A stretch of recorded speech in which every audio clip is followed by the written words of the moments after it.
রূপা কান্নাকাটি করলে দীপা বলে ওরা চলে আসছে, ওদের সামনে আমি যা বলার বলবো।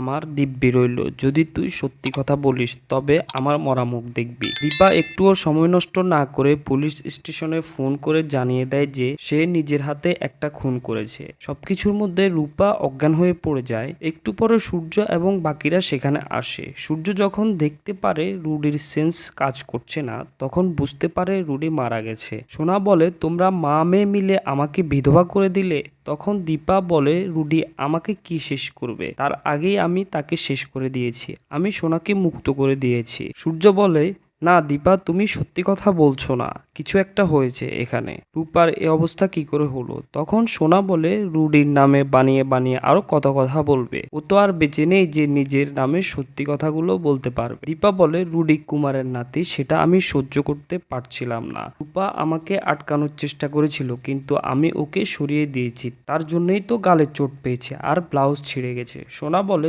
চুপ করো তুমি, আমি পুলিশকে সবকিছু বলে দেব। তখন দীপা বলে পুলিশ তো আমি নিজেই ফোন করেছি, এখানে একটা খুন হয়েছে আর পুলিশ আসবে না? পুলিশ এসে দীপাকে নিয়ে যায়। সূর্য বুঝতে পারে দীপা কিছু একটা গোপন করছে, সেজন্য যত তাড়াতাড়ি সম্ভব দীপার সঙ্গে পুলিশ স্টেশনে গিয়ে দেখা করতে হবে। এদিকে রূপা জ্ঞান ফিরে আসে। তখন সোনা রূপাকে জিজ্ঞেস করে মা যখন রুডিকে মেরেছিল তখন তুমি মাকে আটকাতে পারলে না? সোনা নিজে নিজের শাখা ভেঙে দেয় এবং বলে আমি মাকে কোনোদিনও ক্ষমা করতে পারবো না। অন্যদিকে দীপার অদ্ভুত ব্যবহার দেখে পুলিশ অফিসার দীপাকে জিজ্ঞেস করে আমি শুনেছি মেয়েরা নাকি মায়ের জাত হয়। দীপা বলে আপনি বুঝি কোনো মেয়েকে কখনো অস্ত্র তুলতে দেখেননি? দীপা বুঝতে পারে তার সঙ্গে কথা বললে কেউ বুঝে যাবে সে মিথ্যে কথা বলছে আর রূপা বিপদে পড়তে পারে। সেজন্য দীপা পুলিশ অফিসারকে জানিয়ে দেয় সে কারো সঙ্গে দেখা করতে চায় না। সূর্য যখন পুলিশ স্টেশনে উকিল নিয়ে আসে, দীপার এই ব্যবহার দেখে সূর্য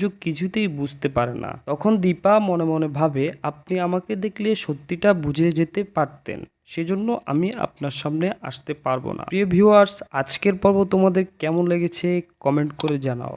আর হ্যাঁ, চ্যানেলে নতুন হয়ে থাকলে চ্যানেলটিকে এখনই সাবস্ক্রাইব করো।